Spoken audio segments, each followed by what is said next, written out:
Donc, pour le deuxième exemple, j'ai un vecteur vitesse qui s'écrit 5y moins 3z fois g, 3y moins 5z fois k. Tout simplement, c'est ce vecteur vitesse qui est constitué de quoi? 0 par rapport à i. Donc, 5y moins 3z par rapport à y. Et 3y moins 5z par rapport à k. Donc, c'est les vitesses u, v et w. Donc, toujours la première chose à dire, quelle est la nature ou bien que peut-on dire de cet écoulement? Donc, la composante de la vitesse par rapport à x ou bien la vitesse u elle est égale à 0. Donc, il s'agit d'un cas plan ou bien un écoulement plan. Donc, s'il s'agit d'un écoulement plan, je peux tirer deux choses. Donc, la vitesse u elle est égale à 0 et toute dérivée par rapport à x égale à 0. Donc, la deuxième des choses à voir, est-ce qu'il y a la variable temps? Est-ce qu'elle est signalée dans l'énoncé de l'exercice? Non. Dans ce cas, je peux dire qu'il s'agit d'un écoulement permanent. Donc, la deuxième question, que peut-on dire de l'écoulement? Est-ce qu'il est compressible ou non?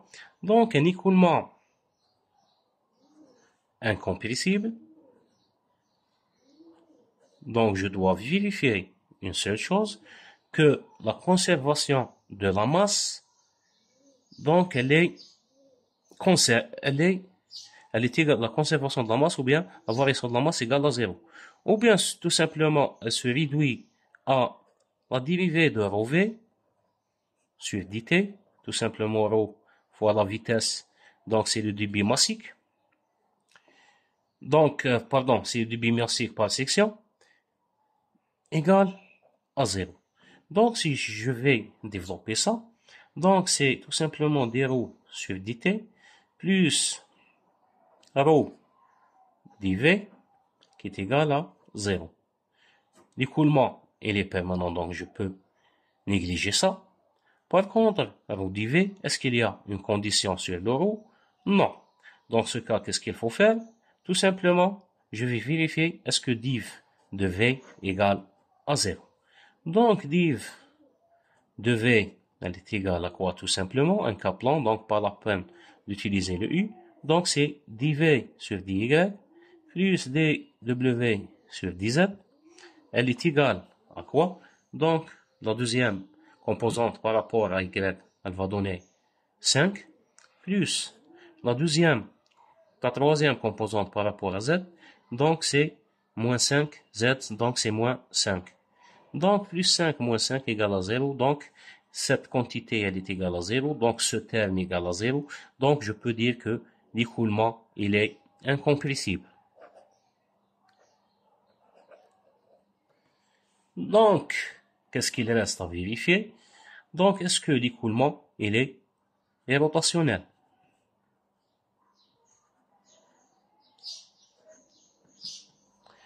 Donc, qu'est-ce que ça veut dire?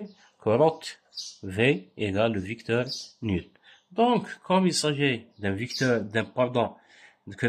comme il s'agit d'un cas plan ou bien un écoulement plan, donc pas la peine de vérifier les deux autres composantes. Donc, il suffit de voir est-ce qu'il y a une rotation par rapport à l'axe X. Dans ce cas, rot de V, tout simplement égale à dV sur dx, moins c'est les deux derniers termes qui restent, donc c'est sur dy dw sur dy, moins sur dz, donc c'est dv. Donc je vais vérifier ça. Donc dw sur dy et dv sur dz. Égal à quoi? Pardon, ça c'est multiplié par, bien sûr, le vecteur indépendant de plan, donc fois i. Égal, je vais remplacer dw par dy. Donc je vais dériver ça par rapport à y. Donc il est égal à combien? 3. Donc la deuxième, la vitesse v par rapport à z, donc c'est moins 3. Donc, fois I. Donc, tout simplement, il est égal à quoi? 3 moins moins, donc plus. Donc, c'est 6 I qui est différent de 0. Dans ce cas, le rotationnel de V est différent de vecteur nul. Donc, l'écoulement est rotationnel. Donc, dans ce cas, un écoulement qui est continu, il est incompressible, mais il est rotationnel. Donc, c'est impossible de dire qu'il s'agit d'un écoulement qui dérive d'un potentiel non nul. C'est impossible d'avoir des vitesses à partir d'une fonction de potentiel. Donc, la quatrième question, c'est la détermination de l'accélération. De même façon, il s'agit d'un cas eulérien. Donc, c'est par rapport à Euler, donc pas de variable de temps. Donc, gamma, tout simplement, elle est égale à quoi? 3 composantes, c'est gamma x qui est égal gamma y qui est égal et gamma z est égal. Donc, un cas plan, l'accélération par rapport au troisième, par rapport à la première composante par rapport à x égale à 0. Donc, dérivé d'un 0 égale à 0. Donc, la deuxième, c'est par rapport à y. Donc, c'est dv sur dt plus u dv sur dx plus v dv sur dy plus w dv sur dz. Donc la dernière c'est dw sur dt plus u dw sur dx plus v dw sur dy plus w dw sur dz. Donc je vais commencer à éliminer les termes. Le premier terme à éliminer, c'est dv sur dt régime il est permanent. dw sur dt kiff régime permanent. Donc la vitesse u, elle est égale à 0, comme ça. Donc qu'est-ce qu'il reste? Les deux parties. Ici, les deux parties, ici. Donc la première, elle est égale à quoi? Donc c'est v, donc c'est 3y moins 3z, moins, pardon, 5y moins 3, 5 c'est 5. 5y moins 3z multiplié fois la dérivée de dv sur dy, donc fois 5, plus w, donc c'est 3y moins 5z multiplié par quoi? Par la dérivée de v par rapport à z. Donc cette composante par rapport à z c'est moins 3. De même façon, en bas, c'est V, donc c'est 5, Y moins 3, Z fois la dérivée de W par rapport à Y, donc fois 3, plus W, donc c'est 3Y moins 5Z fois la dérivée de W par rapport à Z, donc c'est fois moins 5. Donc je peux écrire que gamma égale 0. Donc ici, je vais développer les termes. Donc c'est 5y fois 5, c'est 25. Ici, 3y fois moins 3, c'est donc moins 9y. 25 et moins 9. Donc je vais garder 16y. Par rapport à z, c'est moins 3 fois 5, c'est moins 15. Moins 5 fois moins 3 plus 15, donc elle va être nulle, 16y. Donc, pour la troisième composante, ou bien gamma z, donc 5y fois 3, c'est 15. Donc, 3y fois moins 5, c'est moins 15. 15 moins 15, donc c'est 0 par rapport à y. Par rapport à z, moins 3 fois 3, c'est moins 9. Ici, c'est moins 5 fois 5, moins 5, donc c'est plus 25. Plus 25, moins 9, donc kiff c'est 16z. Donc, je peux écrire que cette accélération, tout simplement, elle est égale à quoi? À 16 fois YG plus ZK. De cette façon. Ça, c'est l'accélération. Donc, elle appartient automatiquement au plan Y, O, Z. Donc ça, c'est pour la quatrième question. Donc, dans la cinquième question, qu'est-ce qu'il demande? Il demande de calculer l'équation des lignes de courant dans le plan Y, O, Z. Cinquièmement, ligne de courant. Dans ce cas, qu'est-ce que je vais faire?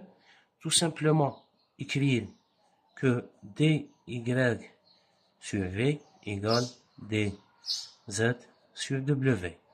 Et ça, qu'est-ce qu'elle va donner? Tout simplement dy sur 5y moins 3z égale à dz 3y moins 5z. Donc, je peux développer ça en écrivant qu'il s'agit tout simplement, donc c'est 5y dz, 5y dz, moins 3z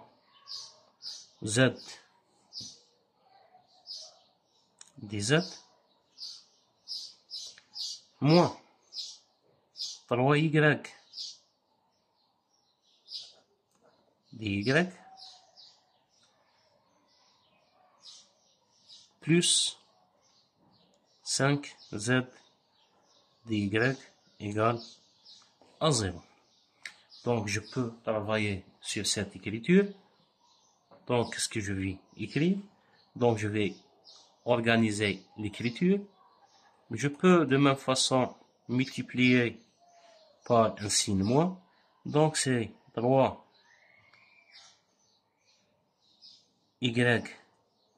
dy plus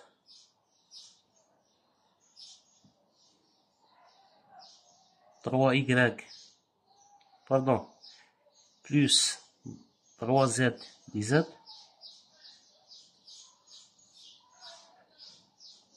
c'est 3z dz, moins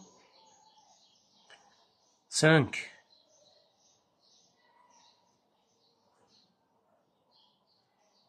y dz plus de même façon z dy égale à 0. Donc ici, qu'est-ce que vous remarquez? Que y dy, la primitive, c'est y carré sur 2. Donc je peux écrire d'une autre manière, c'est 3,5 de quoi?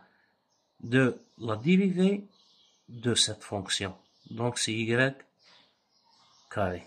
De même façon, z, 3z dz. Donc la primitive de z dz, c'est z carré sur 2. Je vais utiliser le 2 ici. Donc c'est plus 3,5 de la dérivée de la fonction z carré. Ici, qu'est-ce que vous remarquez? Y dz, z dy, comme si c'est la dérivée de y fois z. Donc, moins 5, la dérivée de y z égale à 0. Donc, ici, je peux enlever cette primitive et écrire tout simplement que l'équation des lignes de courant, c'est 3,5 de y carré plus 3,5 de z carré moins 5 y z égale à constante. Ça, c'est l'expression de l'équation de ligne de courant. Donc, toujours, c'est des choses classiques qui se répètent. Donc, il nous reste une troisième question. Donc, c'est déduire l'expression de la trajectoire.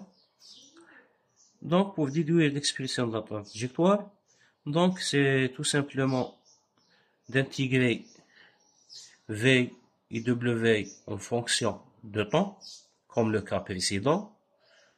Mais, ou bien, je peux déduire directement, disons que s'il s'agit d'un écoulement qui est permanent, donc les lignes de courant sont les lignes d'émission et sont les trajectoires. Dans ce cas, c'est cette équation qui est l'équation de la trajectoire. Donc, s'il vous demande de déduire, donc sans faire de calcul, on a fait dans l'exemple précédent le calcul pour une simple raison, pour confirmer que dans un régime permanent, les trajectoires sont les lignes de courant et sont les lignes d'émission.